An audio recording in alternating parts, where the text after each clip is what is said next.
তো এখনও রয়েছে সেই স্থানটি, যে স্থানে কৃষ্ণকে মা যশোদা বেঁধে রেখেছিল।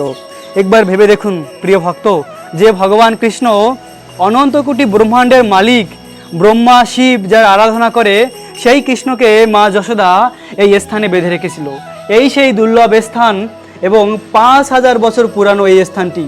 এই স্থানেই মা যশোদা শ্যাম সুন্দর কৃষ্ণকে বেঁধে রেখেছিল। এই পবিত্র স্থানটি দেখুন প্রিয় ভক্ত, এবং এখানে রয়েছে কৃষ্ণের চরণ চিহ্ন। ভগবান হচ্ছে ভক্ত বৎসল, ভগবানকে ভক্তির মাধ্যমে জয় করা যায়। তো মা যশোদার বিশুদ্ধ প্রেমের কাছে ভগবান কৃষ্ণ হার মেনে গিয়েছে।